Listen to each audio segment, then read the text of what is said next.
নমস্কার বন্ধুরা, আমি এই পেঁপে চাষ যে তৈরি পেঁপে যে গাছ তৈরি করেছি আমি 1 মাসের গাছ, সেটা মাটি সহ আপনাদের কীরকম রোপণ করতে হবে সেই পদ্ধতিটা আমি দেখাচ্ছি।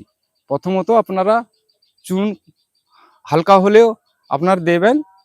চুন দেওয়ার পরে মাটিতে এই কম্পোস্টটা ভালো করে মিশাবেন, কেননা পেঁপে খড়যুক্ত দোআঁশ মাটি ফসল। আপনারা এই মাটিটাকে সবসময় দোআঁশ করে নিতে হবে। এবং এই যে মাটি দোআঁশ করার পরে আপনারা দেখছেন যে কত উঁচুতে রোপণ করা হচ্ছে। পেঁপে গাছ বেশি জল সহ্য করতে পারে না। বেশি জল হলে গোড়ার শেকড় লাল হয়ে পড়ে। আপনারা এটা সবসময় ভাববেন যে যাতে উঁচুতে সবসময় বসানো হয় সেই ব্যবস্থা আপনারা করবেন। এরপরে এই কম্পোস্ট সার দিয়ে এরকম নেড়ে নেবে, মাটি এরকম নেড়ে নেবে।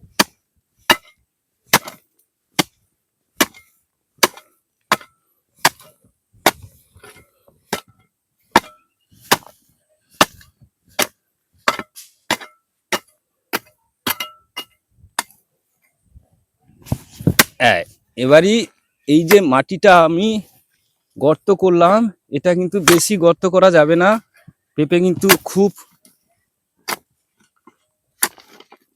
গভীরে শেকড় দেয় না। এই এই এই 4 ইঞ্চি থেকে 5 ইঞ্চি আপনারা এইভাবে গর্তটা করবেন। এইভাবে, এর বেশি করা যাবে না, কেন পেঁপে শেকড় খুব উঁচুতে থাকে। আপনারা দেখুন এইটুকু উঁচুতে পেঁপে গাছের শেকড় থাকে। আপনারা এইভাবে মাটি সহ চারাটাকে এইভাবে রোপণ করবেন। এরপরে আপনারা আরও কিছু কম্পোস্ট সার এইভাবে দিয়ে দিবেন।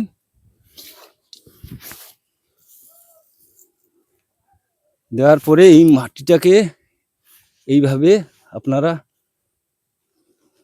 দিয়ে দিলেন ভালো করে।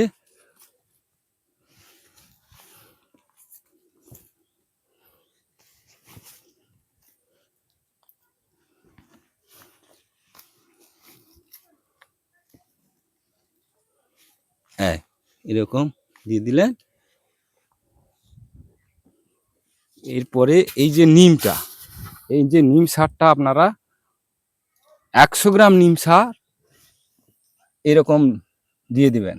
এটা হচ্ছে নিমের পাতা, আপনারা গুঁড়ো করে দিয়ে দেবেন।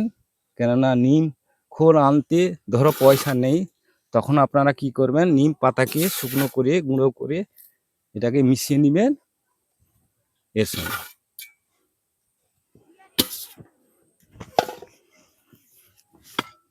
এটা মাটির সঙ্গে এরকম করে মিশিয়ে নেবেন।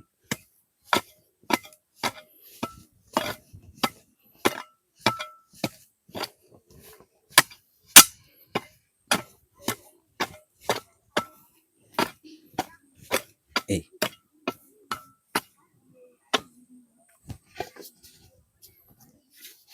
জল একটু জল দিতে হবে।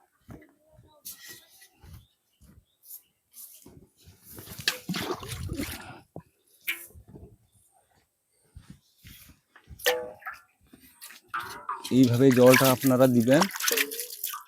এই যে কম্পোস্ট সারটা দিয়ে দিলাম, মাটিতে কিন্তু জল কম খাবে। হ্যাঁ, 4 দিন 5 দিন ছাড়া ছাড়া অল্প অল্প জল আপনারা দিবেন। এইভাবে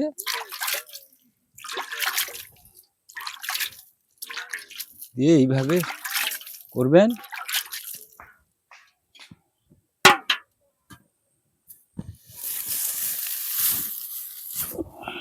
এরপরে পচা খড় এইভাবে ছড়িয়ে দিবেন।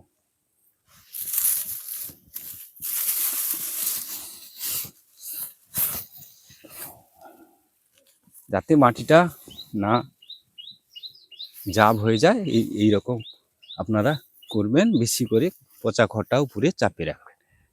এই বলে সবাইকে ধন্যবাদ জানিয়ে আমি শেষ করছি। নমস্কার।